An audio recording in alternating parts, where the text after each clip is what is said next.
हे आपल्या सगळ्यांचं आवडतं वर्षभराचं वाळवण, नाजूक सुरेख पांढऱ्या शुभ्र, तोंडात टाकताच विरघळणाऱ्या पारंपरिक आणि ऑथेंटिक गव्हाच्या चिकाच्या कुरडया.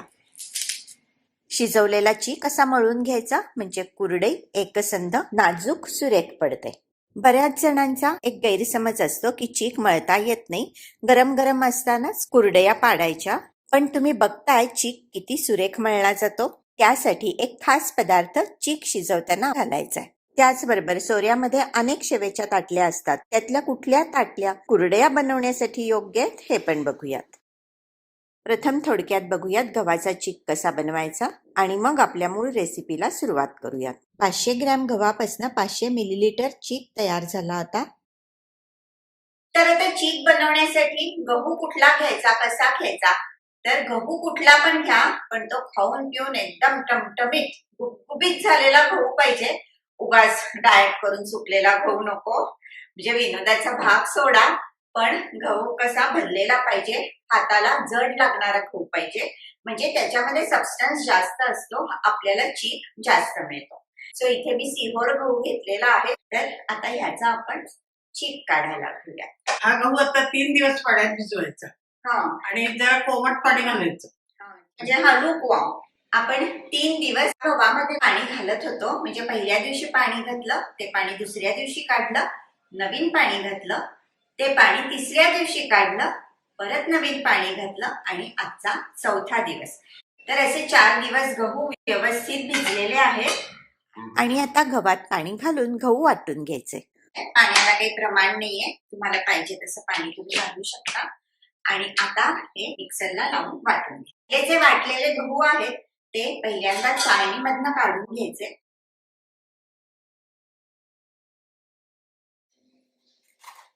सो हे आता दुसऱ्यांदा पाणी घालून मिक्सर मधनं काढलाय.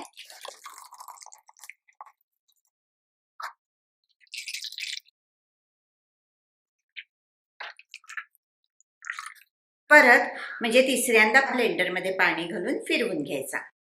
तर अशा प्रकारे एवढा पातेला भरून आपला चीक तयार झालेला आहे. तर आता पदार्थ बनवायला एवढ्या चिकाचा उपयोग करायचा का?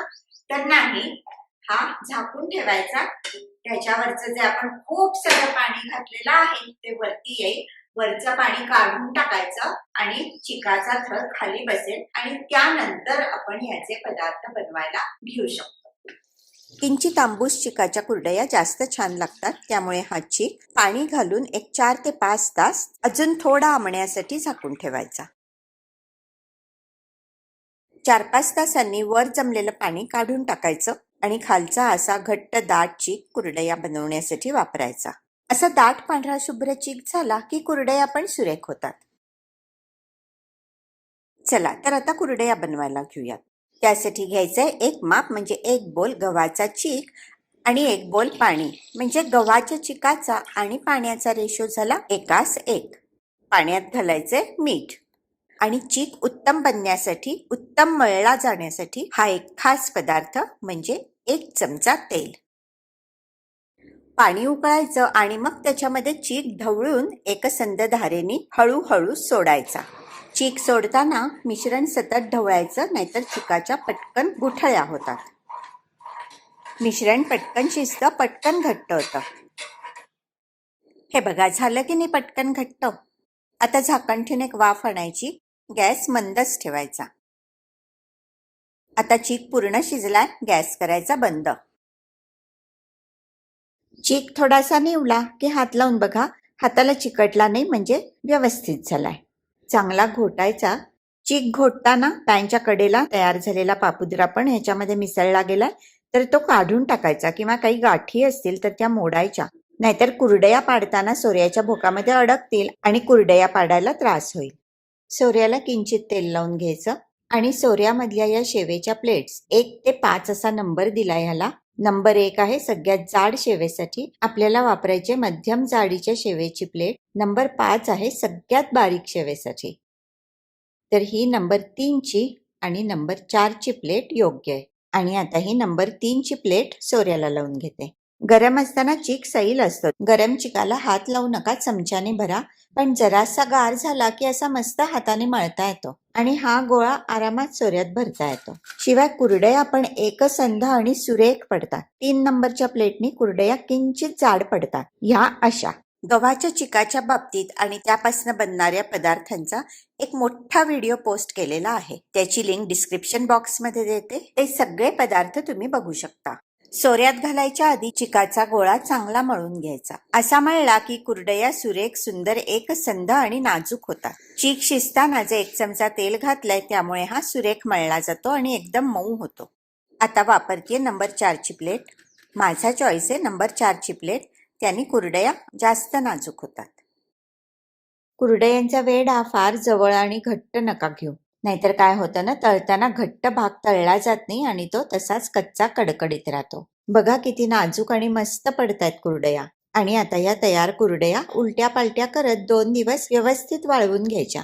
मला कधी कधी वाटतं ना, गोल कुरडई करण्याच्या ऐवजी असे छोटे छोटे कुरडईचे तुकडे करावेत, म्हणजे कमीत कमी तेलामध्ये तळता येतात आणि खायला पण सोपे जातात.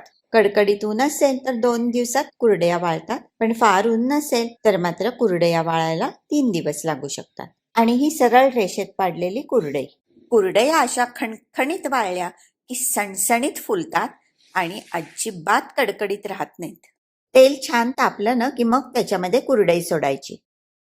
वाव, बघा किती मस्त फुलतीये आणि नाजूक पण किती दिसतीये. वाह, अशी पांढरी शुभ्र कुरडई कोणाला आवडणार नाही.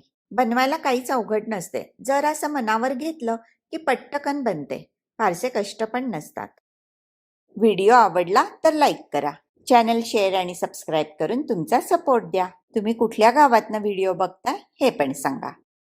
आणि बघा किती कुरकुरीत झालीये, एकदम झकास. कुरडई काय किंवा पापड्या काय हवाबंद डब्यात ठेवायच्या आणि पाहिजे तेव्हा मस्त कुर्रुम कुर्रुम खायच्या. व्हिडिओ बघितल्याबद्दल सगळ्यांचे मनापासून धन्यवाद.